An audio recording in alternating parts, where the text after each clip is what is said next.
রুকসানা, তুমি মুন্নিরে নিয়ে ব্যাগটা নিয়ে কই যাইতেছো? কই যাইতেছি বুঝতেছস না তুই? আমি আমার বাপের বাড়ি চলে যাইতেছি। রুকসানা, তুমি আমারে তুই তুকারি করতেছো আর হঠাৎ করে বাপের বাড়ি যাইতেছো কেন? কারণ আমি তোর সংসার করব না। তোর সংসারে লক্ষ্যে মাইরা আমি তোর সংসার ছেড়ে চলে যেতেছি। বৌমা, তুমি এটা কি কইতেছ? কেন তুমি আমার পোলার সংসার করবা না? কেন সংসার করবো না আপনি জানেন না? আপনার পোলা তো একটা বেকার ভাদিমা। এই সংসারে খালি অভাব আর অভাব। এই সংসারে পয়রা থাকে কি আমি আমার জীবন নষ্ট করবো নাকি? আমার আর ভাল লাগতেছে না, এই জন্য এই অভাবের সংসারটা ছাইড়ে আমি চলে যেতেছি। দেখো রুকসানা, আমি তো কাজকর্ম করার চেষ্টা করতেছি, পড়ালেখাটা শেষ করছি, কিন্তু কোনো চাকরি বাকরি জোগাড় করতে পারতাছি না। আর আমি তো খেত খামারের কাজও জানি না। এখন আমি কি করবো তুমিই কও। তোর কিছু করা লাগবো না, আমি ভালো কইরাই জানি তোরে দিয়া কিছু হইব না।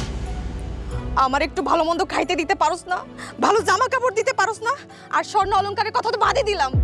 আমি বুঝছি তোর এই সংসারে থাকলে না খাইতে খাইতে আমি একদিন এমনিতেই মরে যাবো। সেই জন্য আমি সংসার করবো না। আমি আমার বাপের বাড়িতে যাই আর তোর ডিভোর্স দিব।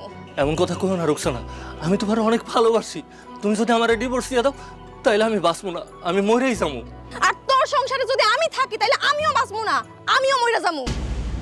ভাবি, তুমি তো আমার ভাইজানকে ভালোবেসে বিয়ে করছো, আর তুমি তো জানতা আমার ভাই গরিব বেকার, অভাবের সংসার যেহেতু করবাই না, তাহলে আমার এই ভাইজানটাকে ভালোবেসে বিয়েই কেন করছো? ওইটাই তো আমার বড় ভুল হয়েছে। তখন আমি ভুল করছি, তোর ভাইরে ভালোবাসা বিয়া করছি। এখন তো আমি আর সেই ভুল করবো না। এখন আমি সিদ্ধান্ত নিয়ে আনিছি, তোর ভাইয়ের সংসার আমি আর করবো না। আমি এই ঘর ছাইরা সংসার ছাইরা চলে যাবো। বৌমা, তোমার ঘরে হে একটা ফুটফুটি মায়া আছে। তুমি যদি এই সংসার চাইলে চলে যাও, তাহলে তোমার এই মায়াটা কি হইব? আমার এই নাতনির মুখের দিকে তাকাইয়া তুমি এই সংসার চাইলে চলে যাও না। আমি কারো কথা চিন্তা করতে পারবো না। আমি নিজে বাঁচলে না আমার মায়ের কথা চিন্তা করতে পারবো। আর এই মাইয়ারে যদি আমি খাওন দিতে না পারি তাহলে পালক দেয়া দিমু।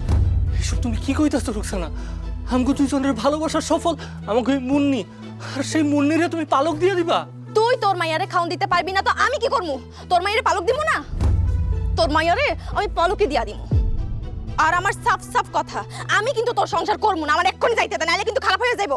না না, আল্লাহর দোহাই লাগে, তুমি কোথাও যাইও না। আমি তোমার ছাড়া থাকতে পারবো না রুকসানা। আমার মাইয়াটা ও আমার কলিজার টুকরা, ওর যদি তুমি পালক দিয়ে দাও তাহলে আমি মরেই যাবো রুকসানা। আমি তোমার কথা দিতেছি, আমি যেমনি পারি এই কয়দিনের মধ্যে আমি একটা কাজ কাম জোগাড় করবো। লাগলে আমি ওই খেতে কামারে দিন মজুরের কাজ করবো। তারপরও তুমি আমার মায়াডারে লইয়া আমার সাইডা চলে যাইও না। হ বৌমা, তুমি আমার পোলার সংসার ভাঙ্গা চলে যাও না। একটা মসজিদ ভাঙ্গা আর একটা সংসার ভাঙ্গা সমান কথা। ভাবি, ভাইজান তোমাকে অনেক ভালোবাসে, একটু কষ্ট করে হলেও সংসারটা করো।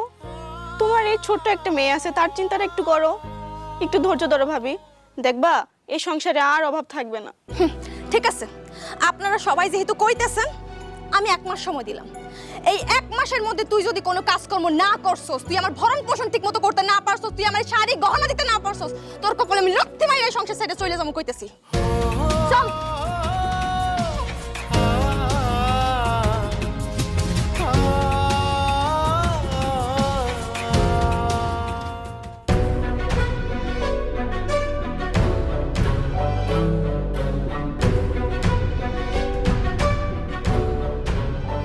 এই কে রে ওখানে?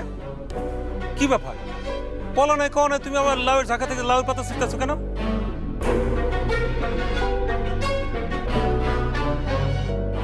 আমার ভুল হয়ে গেছে ভাইজান, আমার মাফ করে দিয়েন।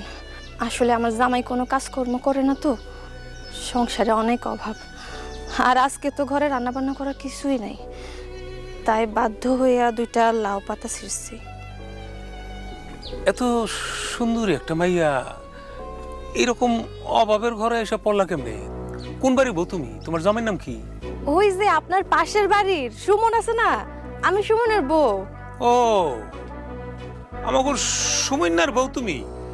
ওই পরিবারে তো 12 মাস অভাব লাগিয়েই থাকে। তোমার মতো এত সুন্দরী একটা মাইয়া ওই পরিবারে পড়লা কেমনে? সম্পর্ক করে প্রেম করে বিয়ে করছো নাকি? হ্যাঁ ভাইজান, প্রেম কইরাই বিয়ে করছিলাম। আর এখন মনে হইতেছে প্রেম কইরা বিয়ে কইরাই ধরাটা খাইছি আমি। ভাইজান, আমি জানি আপনি আদম ব্যবসা করেন, আপনি লোকজন বিদেশে পাঠান। কইছিলাম কি, আমার জামাইটার একটু বিদেশে পাঠানোর ব্যবস্থা করে দেন না। তোমার জামাই না, শোনো, পুরুষ মানুষ আজকাল বিদেশ দিয়ে কোনো কাজই পায় না, খালি খায় আর ঘোরে, খায় আর ঘোরে, বাড়িতে কোনো টাকাই পাঠাইতে পারে না। আর যে কয় টাকা কামাই করে বিদেশি মাইয়াগো পিছনে সব উড়ায় ফেলায়। তার সাথে এক কাজ করো, জামাইয়ের চিন্তা বাদ দাও, তুমি নিজে বিদেশ চলে যাও। কি কোন ভাইজান, আমি মাইয়া মানুষ হইয়া বিদেশ যাবো?